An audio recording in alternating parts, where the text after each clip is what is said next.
Howdy folks, Matt here with Gulf Coast Fit. I'm here in the office with Gus. Not a bad office for a Monday fun day. We're spending many hours here today making content and putting the noggin to use to share information with you, because that's what I love to do, is to program and share knowledge of fitness, anatomy, physiology, and so on with you. And what I've got on my brain right now is you could sum it up as posture, postural improvement, and thoracic shoulder complex mobility, to be specific. Really shoulder complex, which your shoulder complex, I'm going to point you to the back of the office right now. By the way, if your office does not resemble mine, if it's one of those offices with 4 walls and a ceiling and a floor, resembles a cage, sorry, didn't mean to rub that in. You can still do this. You don't have to be outside at an office like mine. The shoulder complex is comprised of, oh man, on the spot, I'm going to be pulling out some textbook knowledge again. Shoulder complex is comprised of 4 joints. The glenohumeral joint, that's your ball and socket joint. That's the main joint responsible for shoulder mobility. The sternoclavicular joint, which is where your clavicle meets your sternum. It's kind of fused together there. The acromioclavicular joint, which is the other end of your clavicle towards your acromion process above your shoulder joint. Oftentimes that's the limiting factor of shoulder mobility, or what dictates what's safe for you to do with shoulder exercises. And then the floating joint in the back, pertaining to your scapulas, which is the scapulothoracic joint. Oh, I forgot about that one. I actually just pulled it out because sometimes if you just think about anatomy, things are termed just as that. So that is the scapulothoracic joint. That's a floating joint. It's not actually attached to anything, but that's what allows your scapulas to move freely and wrap around your ribs. Wrap up, down, elevate, depress. Anywho, we're going to run through a routine that is conducive for articulating, controlling, and improving shoulder complex mobility. Not so much stability, this is more about mobility. I'm going to do this on my knees. That way, when we take out the lower extremities, it gets more to the point. A longer kinetic chain, if I'm standing on my feet, there's more wiggling around with my hips, knees, ankles, more joints come into play. So it takes us a little bit away from the point. I'm going to need to scoot back a little bit. All right, so this shoulder complex routine, it helps support good posture, enhanced breathing, and greater range of motion, so you can train safer and just feel better from day to day. So I'm going to run through, let's keep it to 5 shoulder complex drills. And what we're going to do is start with some elevation and depression of your scapulas. Now you see how one arm is elevating, or one shoulder is elevating, the other is depressing. So we're putting into use here that gliding, floating joint that is our scapulothoracic joint. Shoulder blades are elevating and depressing, sliding up and down the rib cage vertically, and really pulling one shoulder up and pressing the other shoulder down, shrugging one up, depressing the other shoulder down, trying to keep my spine as neutral and vertical as possible. We don't really want a bunch of wiggling side to side. It's not so much about spinal flexion, although you'll find that everything we do pertaining to the shoulder complex does involve a bit of spinal movement as well, spinal extension and flexion, rotation, and so on. They are not mutually exclusive. They work together. There's no getting around that. All right, nice. So that also does incorporate the clavicular joints as well, with some elevation and depression. I'm going to go out into one of my favorites, which is a ring the towel drill. Now, ring the towel drill, as simple as it looks, is very multifaceted. So there's a lot going on here with the internal and external rotators of the shoulders. You see the glenohumeral joint, the ball and socket joint that is my shoulder, is internally rotating and externally rotating. They're opposing and reciprocating each other. One shoulder internally rotates, the other externally rotates. Again, I'm trying to keep my spine pretty still. I'm not bending and twisting very much, even though there's a little bit of that. What I also like about this is, in addition to the internal and external rotation of the shoulders, the scapulas, that floating joint, we're experiencing some forward and backward tilt, some anterior tilt and posterior tilt. So you can go back and forth between thinking about your ball and socket joint rotating nice and smoothly like a joystick, and your scapulas, or your wings, so to speak, tilting to the anterior and the posterior. The arm that internally rotates tilts forward with the scapulas. The arm that externally rotates tilts backwards. So you might feel the middle of your back, your traps and rhomboids between your scapulas stretching because you're tilting one scapula forward and the other back.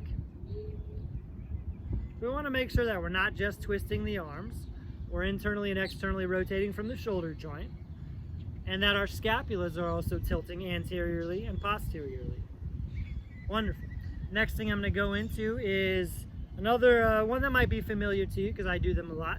Some yin yangs. A yin yang, we're focusing a lot on the floating scapulothoracic joint now. Again, trying to keep my torso pretty erect, pretty vertical, even though you'll see there's some lateral flexion here.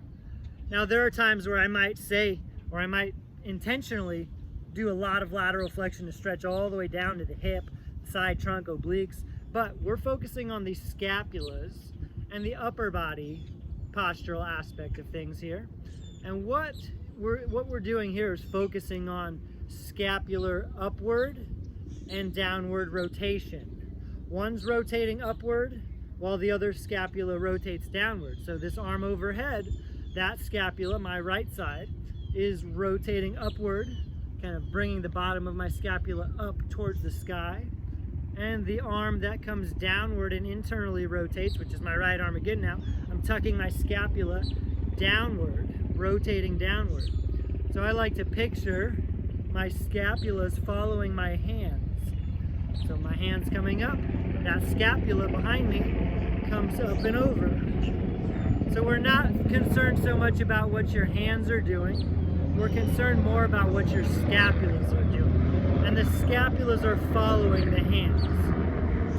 You see why these are called yin yangs? I'm getting a nice over-under kind of reciprocating movement here, very complementary. So previously we focused on the anterior and posterior tilt of your scapulas. Now we're focusing on the upward and downward rotation of your scapulas. Much like the ring the towels, this also focuses a lot on internal and external rotation of your shoulders, just in a different manner. So now we're going to go into some backstrokes. Backstrokes, now we're focusing on the glenohumeral joint, making a big circumference circle, big range of motion. Now this is where your acromioclavicular joint comes into play.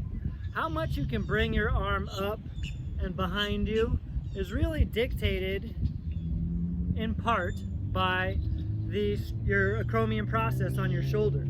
So some people can't get their arm all the way up over the head. It kind of wedges and impinges. It's actually about a third of people, which is a heavy contributor to shoulder injuries. It can be enhanced, but it cannot, you can't change how you're built. And you see these backstrokes, I'm doing them pretty strict. I'm not trying to twist my shoulder or my spine very much. There's a little bit of that, but I'm trying to stick mostly to the shoulder joint, again, because this is not so much about the spine. We're being biased on your shoulder complex, not your spinal column. And if we had a different intention here and we're trying to wring out your spine, we would twist a lot more. But let's try to keep it strict, which in my opinion is a little bit harder to do.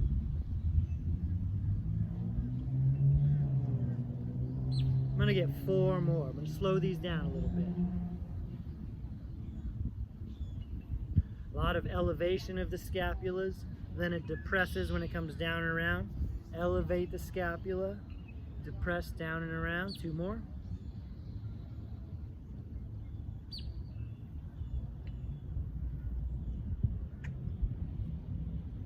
All right, last up, we're going to do I call these scapula figure 8s or scap 8s. And I do these both backwards and forward, so it's kind of a two-part exercise. You can also do front strokes, but I find that the back strokes, if you're going to pick one or the other, back strokes are a little more beneficial, open you up and stretch out where you're typically tight, anterior delts and pecs a little more. Anywho, the figure eight, scap eights, it's kind of like a backstroke because we're going backwards. We are challenging ourselves to keep our spine pretty still. And even though you can see my clavicle, my chest, and my sternum wiggling, I'm not twisting, I'm not trying to twist my spine or flex it, bend it side to side. I'm really focusing on the shoulders, the traps, the lats, scaps, rhomboids, taking my shoulders, my glenohumeral joint, into a big figure eight. So this is less about shoulder mobility. This is more about scapular mobility. And we are putting a much heavier emphasis on the sternoclavicular joint and the acromioclavicular joint, which is very important. Even though those joints don't move around much, we do want to make sure that we can articulate what they're doing for safety and effectiveness in our workouts.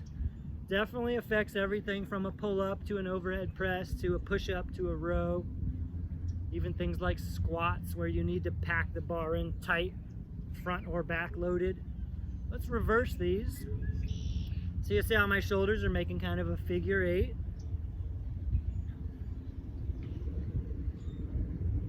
Wiggle around, explore a little bit, but try to avoid making this about spinal twisting. Again, that's why we're on our knees.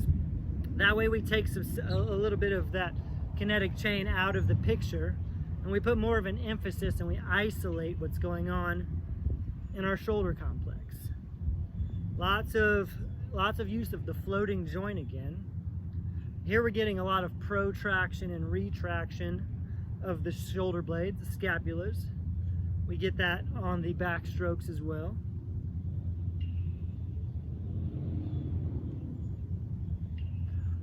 Oh yeah, and there you have it. So that's something that you could do a few rounds, 1, 2, 3 rounds through, maybe 30 seconds to a minute each, or you could do it 2, 3 minutes on each exercise and just do them one time through. If you just have a quick 5 minutes and you bust out 30 seconds of each or 30, 45 seconds of each, that's great too. This is the type of maintenance work, mobility work that adds up. You want to do it frequently, something of this nature frequently. It's like brushing your teeth. You get the benefit out of it. You need consistency, and you need to, it's a good opportunity for you to tell where you've got those kinks, those pings and tings, somewhere to put your marbles in and focus on. That way when you're doing your training or living your life, doing your fun activities, then you know what things need to be addressed to keep you in the game and keep you safe. So give that a go, shoulder complex mobility routine, and have some fun with it. Catch you soon.